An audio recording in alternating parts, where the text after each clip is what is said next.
Et c'était hier un jour de deuil national en Israël après la tragédie de Méron dans le nord du pays. Ce jeudi, 45 personnes tuées dans une bousculade lors du pèlerinage annuel de Lag Baomer. La présence de centaines de milliers de personnes entassées dans un endroit aussi exigu et dans un endroit dont les infrastructures ne sont pas adéquates pour en accueillir autant la même journée. Alors bien sûr, si le temps du deuil est encore présent en Israël aujourd'hui, l'heure est aussi au questionnement et à l'enquête. Et pour en parler, nous accueillons le journaliste et blogueur Jacques Benilouche. Bonjour.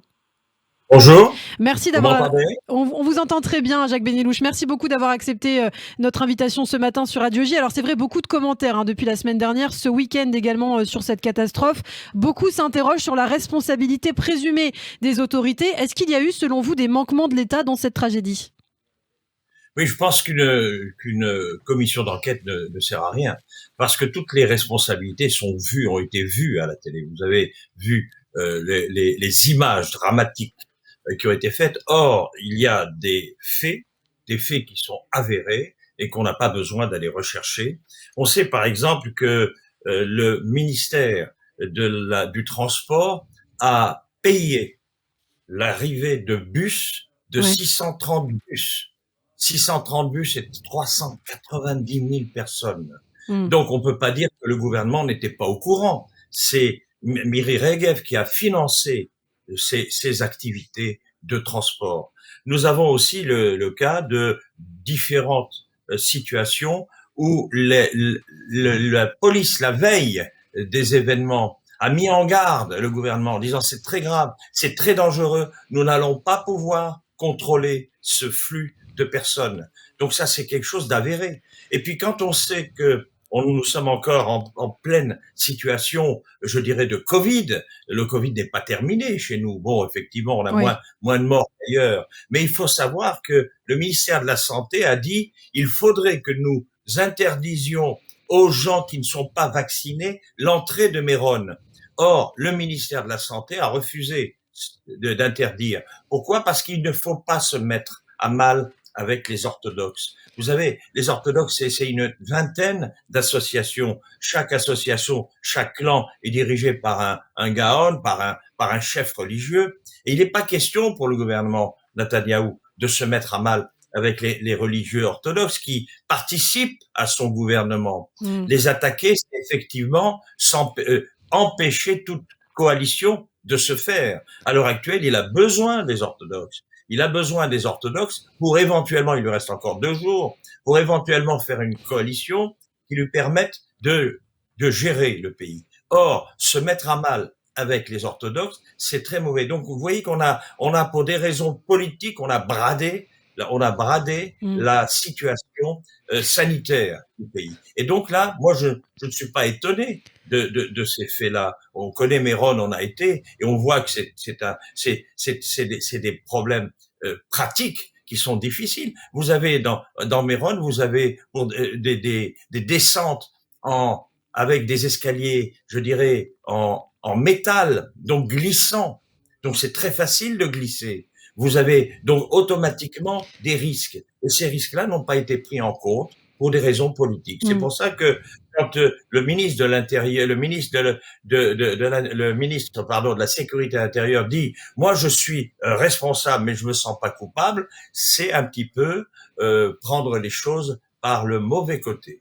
Et ce qu'on a pu lire aussi dans la presse israélienne, puisque vous parlez de la responsabilité du gouvernement, c'est aussi la responsabilité peut-être de la Cour suprême, puisqu'autrefois c'était des Hekdeshim, ces associations anciennes qui géraient les lieux saints en Israël, et notamment la tombe de Rabbi Shimon Bar Yochai à Méron. En 2008, un rapport alarmant déjà du contrôleur de l'État avait établi les dangers encourus sur ce lieu, et le gouvernement avait décidé d'exproprier justement ces fameuses associations pour prendre en charge le site de Méron.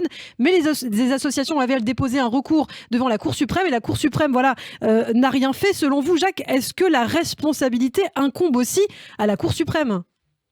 Absolument. Vous savez que le lieu de Méron est un lieu privé. Donc, on ne peut pas faire ce qu'on veut. Seulement, la sécurité d'un lieu privé est quand même du domaine de l'État. Alors, effectivement, il y a eu beaucoup de problèmes juridiques qui ont été posés et on s'est reporté sur la décision de la Cour suprême qui, elle aussi, a eu des problèmes pour décider, parce que la situation n'est pas claire. Il y a des règles des situations qui datent d'avant la création de l'État d'Israël.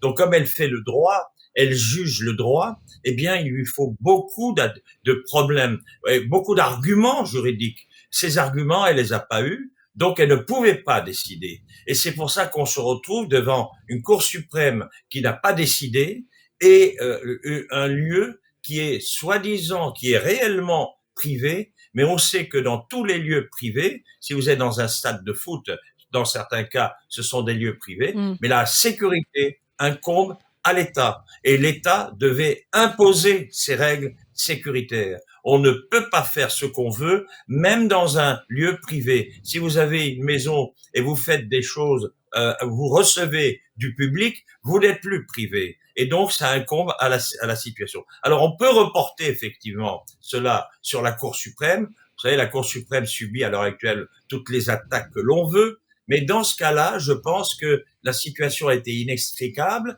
et que la Cour suprême aussi ne voulait pas s'en prendre aux religieux. Aujourd'hui, vous avez un État dans l'État. Les orthodoxes sont l'État dans l'État. Ils décident ce qu'ils veulent.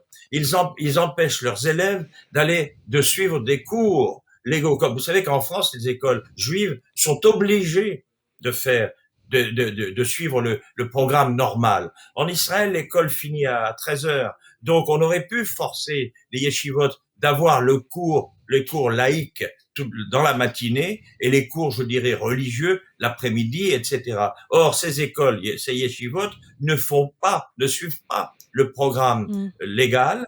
Et à partir de cela, on a des jeunes qui sortent et qui sont incapables de s'intégrer dans la société. Ils ne font pas de maths, ils ne font pas de physique, ils ne font pas d'histoire, ils ne font pas de toutes les matières indispensables. Et donc, c'est pour ça que nous sommes un État dans l'État et que ces associations décident ce qu'elles veulent. Quand vous avez des jeunes qui ne font pas le service militaire, eh bien, c'est grave parce que le service militaire est un élément pour montrer que nous faisons partie de du même pays. Or, on dit les religieux ne veulent pas, effectivement, mais ils n'ont pas besoin de porter le fusil. Vous savez, on a besoin de beaucoup de gens civils. Ils peuvent faire, par exemple, former au judaïsme beaucoup de jeunes Russes qui sont venus et qui ne sont pas effectivement judaïsés. Alors justement, Jacques Bénu, je vous parlais d'État dans l'État, mais que craignent vraiment les autorités israéliennes face aux populations orthodoxes ? Ils ne craignent rien sur les populations orthodoxes. Vous savez, les populations orthodoxes, moi, je leur lance pas la pierre. Ce sont des populations qui sont totalement intoxiquées par leur gourou. Chaque groupe a un gourou, un chef. Et d'ailleurs, ils ont payé très cher leur décision de ne pas se vacciner. Vous savez qu'il y a énormément de rabbins qui sont morts par le Covid. Parce que pendant longtemps, ils ont dit on ne doit pas se faire vacciner. Aujourd'hui encore, il y a beaucoup de gens qui ne se vaccinent pas et qui circulent dans toutes les manifestations et dans de rues qui circulent sans aucun masque. Donc le problème, c'est que on n'a rien contre la population. Ce sont des gens qui sont, je dirais, sous la coupe de gourous.